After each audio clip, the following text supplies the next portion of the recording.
नमस्कार असम।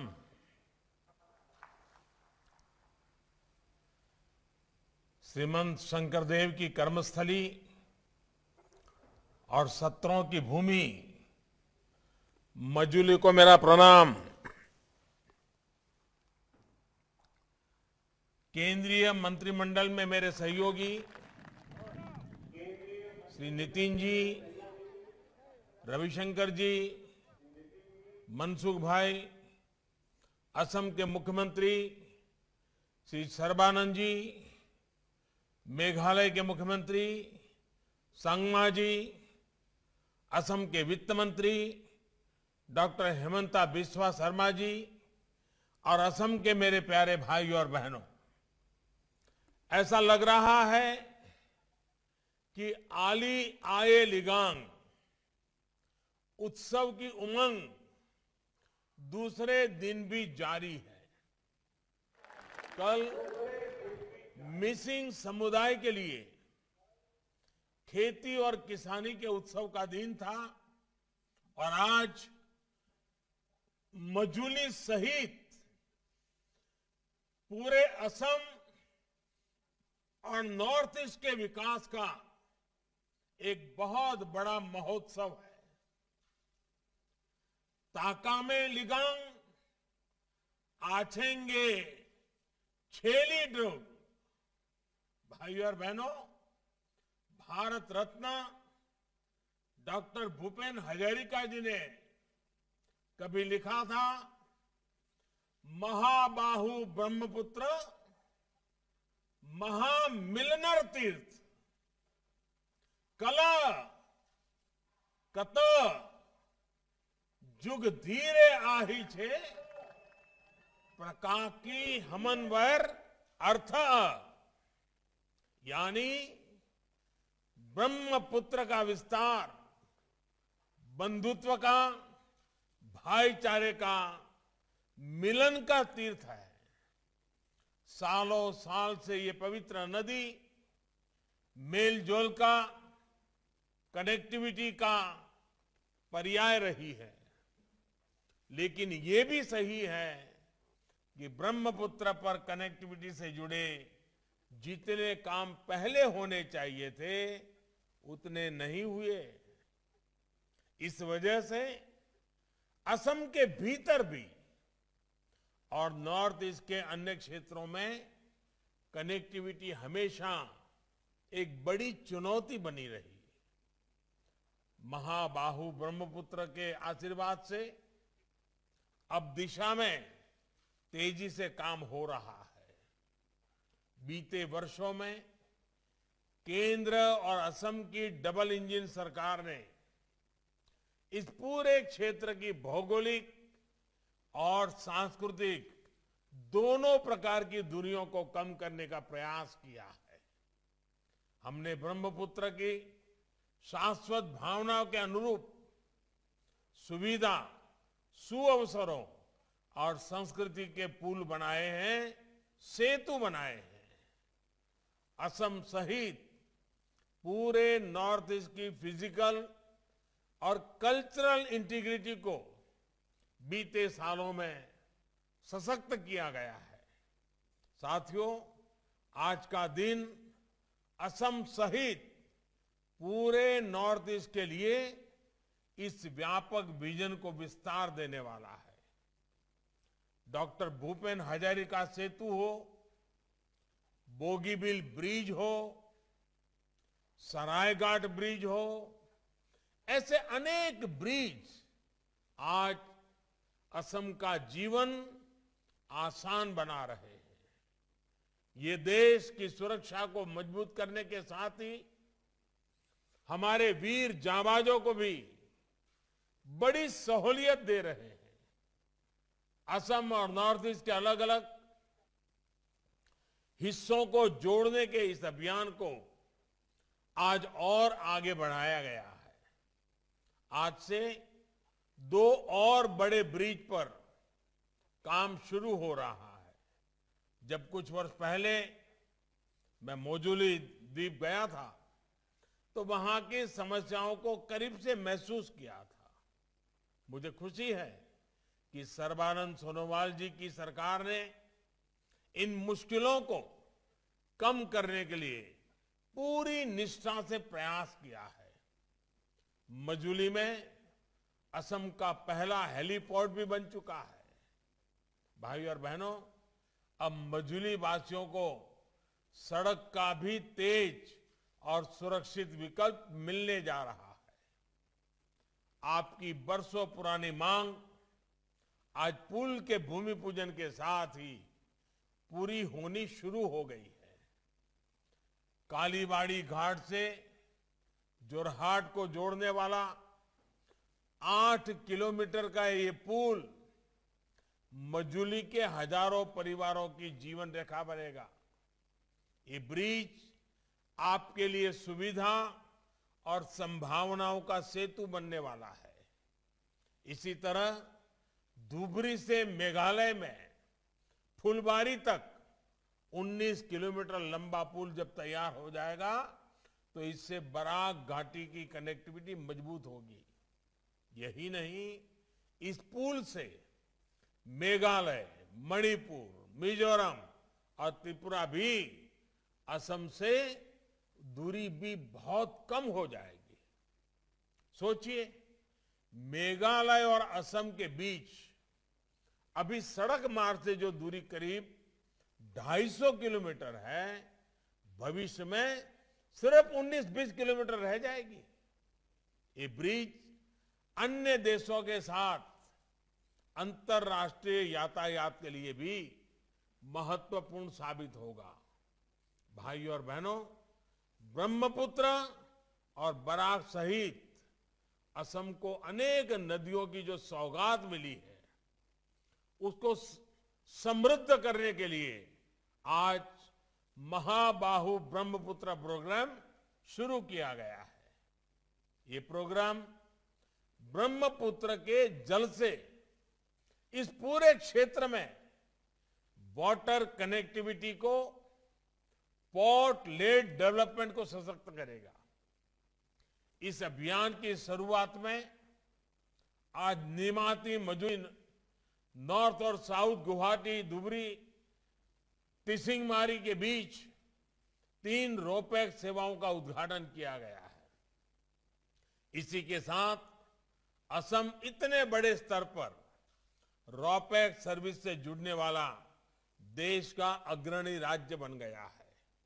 इसके अलावा जोगीघोपा में इनलैंड वाटर ट्रांसपोर्ट टर्मिनल सहित ब्रह्मपुत्र पर 4 जगह टूरिस्ट जेटी बनाने का काम भी शुरू किया गया है।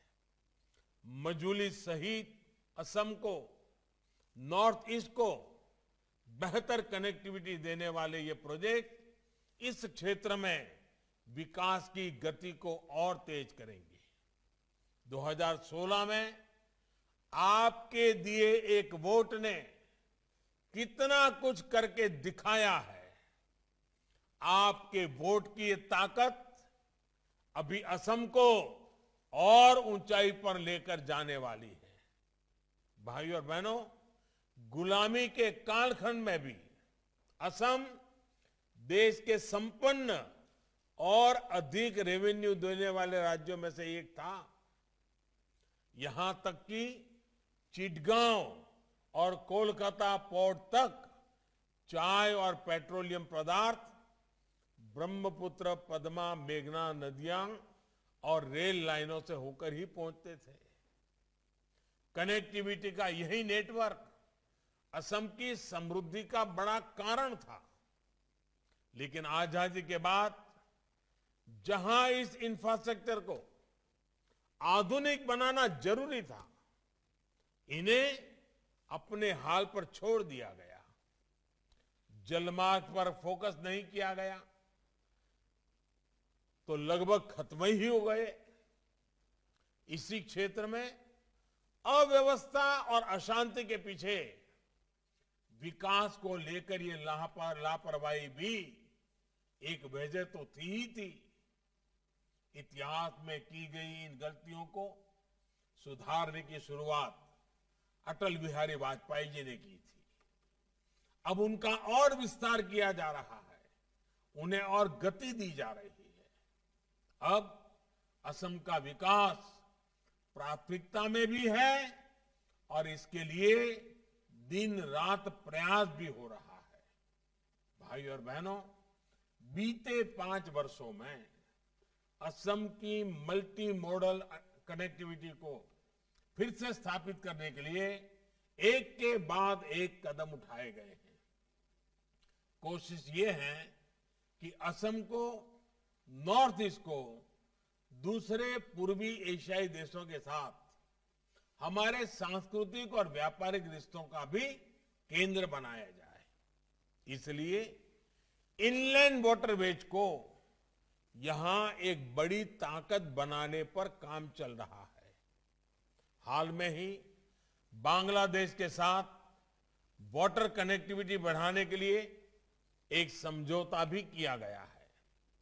ब्रह्मपुत्र और बराक नदी को जोड़ने के लिए हुगली नदी में इंडो बांग्लादेश प्रोटोकॉल रूट पर काम चल रहा है। इससे असम के अलावा मेघालय, मिजोरम, मणिपुर और त्रिपुरा को भी हल्दिया, कोलकाता, गुवाहाटी और जोगिघोपा के लिए एक वैकल्पिक कनेक्टिविटी मिलेगी। यानी अभी नॉर्थ ईस्ट को शेष भारत से जोड़ने के लिए जिस संकरे से क्षेत्र पर हमारी निर्भरता रहती है, उस निर्भरता को ये रास्ता कम करेगा।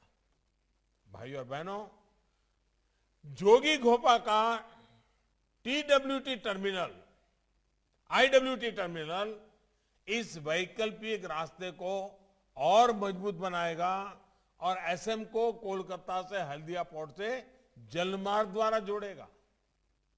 इस टर्मिनल पर भूटान और बांग्लादेश के cargo, Jogighopa multi modal logistic park के कार्गो और ब्रह्मपुत्र नदी पर अलग अलग स्थानों के लिए आने जाने की सुविधा मिलेगी। साथियों, अगर सामान्य जन की सुविधा प्राथमिकता हो और विकास का लक्ष्य अटल हो तो नए रास्ते बन ही जाते हैं। मजुली और नेमाती के बीच रोपैक्स सेवा ऐसा ही एक रास्ता है। इससे अब आपको सड़क के रास्ते करीब 450 किलोमीटर घूमकर आने की जरूरत नहीं पड़ेगी। अब आप रोपैक्स से सिर्फ 12 किलोमीटर का सफर करते हुए अपनी साइकिल, स्कूटर, बाइक या कार को जहाज में ले जा सकते हैं। इस रास्ते पर जो 2 जहाज चलाए जा रहे हैं, वो एक बार में करीब 1600 यात्री और दर्जनों वाहनों ले जा पाएंगे। ऐसी ही सुविधा अब गुवाहाटी के लोगों को भी मिलेगी। अब उत्तरी और दक्षिण गुवाहाटी के बीच की दूरी 40 किलोमीटर से कम होकर सिर्फ 3 किलोमीटर तक सीमित हो जाएगी। इसी तरह धुबरी और हथसिंगीमारी के बीच इसकी दूरी करीब 225 किलोमीटर से कम होकर के 30 किलोमीटर तक रह जाएगी। साथियों, हमारी सरकार द्वारा सिर्फ जलमार्ग ही नहीं बनाए जा रहे हैं, बल्कि इनका उपयोग करने वालों को सटीक जानकारी भी मिले, इसके लिए भी आज ई पोर्टल लॉन्च किए गए हैं। कार डी पोर्टल से नेशनल वाटरवे सभी कार्गो और कुछ से जुड़े ट्रैफिक डेटा को रियल टाइम पर कलेक्ट करने में मदद मिलेगी। इसी तरह पानी पोर्टल नौचालन के अलावा वाटरवे के इंफ्रास्ट्रक्चर से जुड़ी जानकारियां भी देगा। जीआईएस आधारित भारत मैप पोर्टल उन लोगों की मदद करता है जो यहां घूमने फिरने या व्यापार कारोबार के लिए आना चाहते हैं। आत्मनिर्भर भारत के लिए मल्टी मॉडल कनेक्टिविटी का देश में विकास हो रहा है, असम उसका बेहतरीन उदाहरण होने वाला है। भाइयों और बहनों, असम और नॉर्थ ईस्ट की वाटर, रेलवे, हाईवे कनेक्टिविटी के साथ ही इंटरनेट कनेक्टिविटी भी उतनी ही जरूरी है। इस पर भी लगातार काम हो रहा है। अब सैकड़ों करोड़ रुपए के निवेश से गुवाहाटी में नॉर्थ ईस्ट का पहला और देश का छठा डेटा सेंटर भी बनने वाला है। ये सेंटर नॉर्थ ईस्ट के सभी 8 राज्यों के लिए डेटा सेंटर हब के रूप में काम करेगा।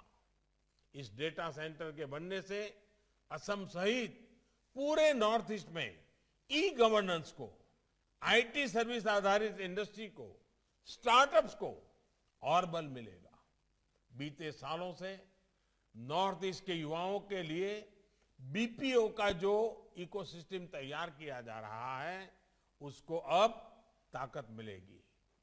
यानी एक प्रकार से ये सेंटर डिजिटल इंडिया के विजन को नॉर्थ ईस्ट में भी मजबूत करेगा। भाइयों और बहनों, भारत रत्न डॉक्टर भूपेन हजारिका ने लिखा था, कर्मई आमार धर्म, आमी नूतन जुगर नूतन मानव, आनिम नूतन स्वर्ग, अवहेलित जनतार बाबे, धरात प्रातिम स्वर्ग। यानी हमारे लिए काम ही हमारा धर्म है। हम नए युग के नए लोग हैं जिनकी सूद भी कभी नहीं ली गई। हम उनके लिए नया स्वर्ग बनाएंगे, धरती पर स्वर्ग बनाएंगे। सबका साथ, सबका विकास, सबका विश्वास की इसी भावना के साथ आज असम और नॉर्थ ईस्ट सहित पूरे देश में सरकार काम कर रही है। ब्रह्मपुत्र के इर्द गिर्द समृद्ध हुई असमिया संस्कृति, अध्यात्म, जनजातियों की समृद्ध परंपरा और बायोडायवर्सिटी, ये पूरे देश की बहुत बड़ी धरोहर है, हमारी गौरव गाथा है। श्रीमंत शंकर देव जी भी मजुली द्वीप इसी धरोहर को सशक्त करने के लिए आए थे। इसके बाद मजुली की पहचान आध्यात्म के केंद्र के रूप में, असम की संस्कृति की आत्मा के रूप में बनी। आप सभी ने सत्रिया संस्कृति को जिस प्रकार आगे बढ़ाया वो प्रशंसनीय है। मुखाशिल्प और रास उत्सव को लेकर जिस प्रकार देश और दुनिया में अब उत्साह बढ़ रहा है वो अद्भुत है। ये ताकत, ये आकर्षण सिर्फ आपके पास ही है। इसको बचाना भी है और आगे बढ़ाना भी है। भाइयों और बहनों, मैं सर्बानंद सोनोवाल जी और उनकी पूरी टीम को बधाई दूंगा कि मजुली के, असम के इस सांस्कृतिक, आध्यात्मिक और प्राकृतिक सामर्थ्य को बढ़ाने के लिए उन्होंने प्रशंसनीय काम किए हैं। 17 और दूसरे महत्वपूर्ण स्थानों को अवैध कब्जे से मुक्त करने का अभियान हो, कल्चरल यूनिवर्सिटी की स्थापना हो, मजुली को बायोडायवर्सिटी हेरिटेज सिटी साइट का दर्जा देना हो, तेजपुर मजुली शिवसागर हेरिटेज सर्किट हो, नमामि ब्रह्मपुत्र और नमामि बराक जैसे उत्सवों का आयोजन हो। ऐसे कदमों से असम की पहचान और समृद्ध हो रही है। साथियों, आज कनेक्टिविटी के जिन प्रोजेक्ट्स का प्रारंभ और शिलान्यास किया गया है, उनसे असम में टूरिज्म के लिए नए द्वार खुलने वाले हैं। क्रूज टूरिज्म के मामले में असम देश का एक बड़ा डेस्टिनेशन बन सकता है। नेमाती, विश्वनाथ घाट, गुवाहाटी और जोगीघापा में टूरिस्ट जेटी बनने से असम की टूरिज्म इंडस्ट्री को एक नया आयाम मिलेगा। जब क्रूज में घूमने के लिए देश और दुनिया का ज्यादा खर्च करने वाला टूरिस्ट पहुंचेगा तो असम के युवाओं की कमाई के साधन भी बढ़ेंगे। टूरिज्म तो ऐसा सेक्टर है जिसमें कम से कम पढ़ा लिखा, कम से कम निवेश करने वाला भी कमाता है और स्किल्ड प्रोफेशनल भी कमाता है। यही तो विकास है, जो गरीब से गरीब को भी, सामान्य नागरिक को भी आगे बढ़ाने का अवसर देता है। विकास के इसी क्रम को हमें बनाए रखना है और गति भी देनी है। असम को, नॉर्थ ईस्ट को आत्मनिर्भर भारत का मजबूत स्तंभ बनाने के लिए हमें मिलकर के काम करना है। एक बार फिर आप सभी को विकास के नए प्रोजेक्ट के लिए बहुत बहुत बधाई देता हूं। बहुत बहुत धन्यवाद।